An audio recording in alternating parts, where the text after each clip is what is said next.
Welcome back to another iHunter video, and today I will be giving you my review of the 2019 iPad Air. Where's our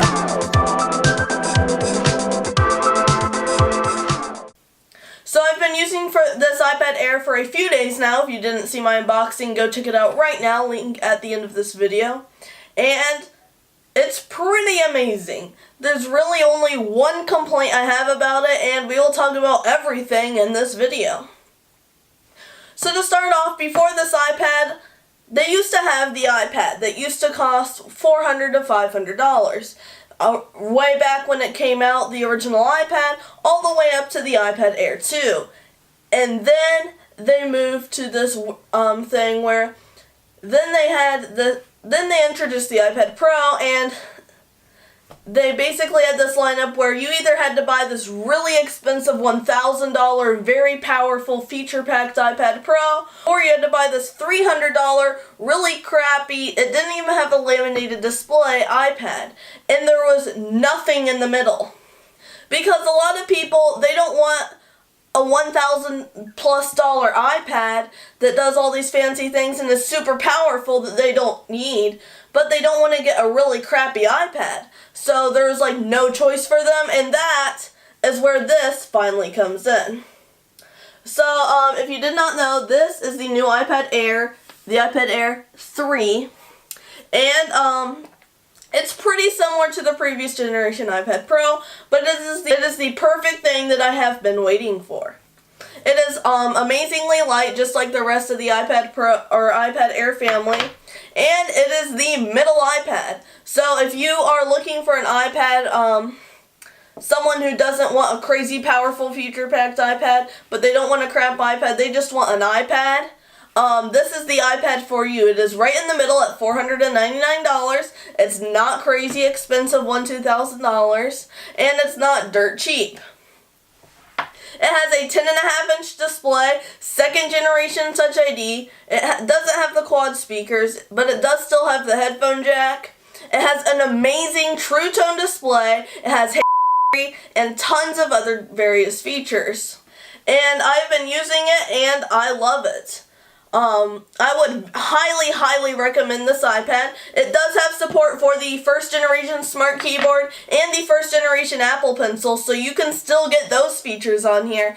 And there isn't really anything I would change about it except for one thing. And that one thing is the camera. The selfie camera actually isn't that bad, but I mean that's based on what you're used to for a selfie camera when I'm looking at it right now. However, I have been a little disappointed with this rear-facing camera. It's not that great of video quality, not that great of picture quality, and I think they could have done a little bit better by putting on maybe the iPhone 6 camera or something like that. I mean, they don't need to put on the same camera as the iPhone XR like the iPad Pro has, where it has that super duper 4K camera, but they could have done a little better than what's on here. But other than that, I have no complaints about it, and I love it and would highly recommend it if you're looking at an iPad. I mean, if you don't need all the the iPad Pro is amazing with its edge-to-edge display. If you don't want to spend that much and you don't need that extra features like the second generation Apple Pencil or the very powerfulness, this is perfect. I mean, it's amazingly good for an iPad, and it's way ahead of all of Apple's competitors, even without getting their top iPad.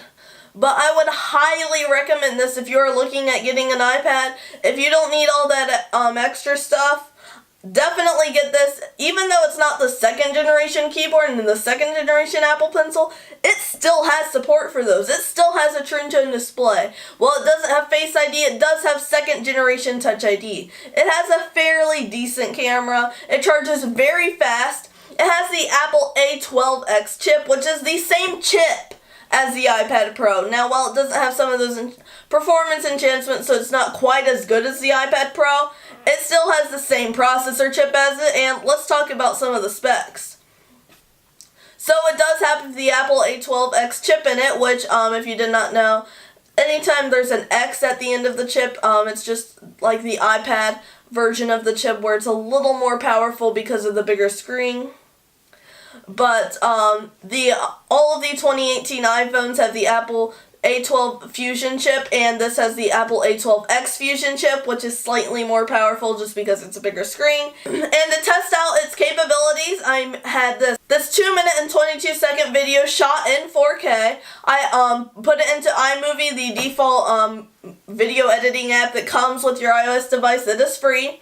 I did a few edits to it, like I cut it up, I made some bits faster, some bits slower. I added a few effects into it and added some text and exported that, and that exported in 4K at 2 minutes and 56 seconds, which is pretty good for what you're getting for your money. And I mean, if you're buying this iPad, you're probably not doing any video editing, like serious video editing on that. If you are doing some serious video editing or serious photoshopping or anything professionally, I would definitely get the iPad Pro. But unless you're a professional or you really, really want that edge-to-edge screen, this is the iPad for you.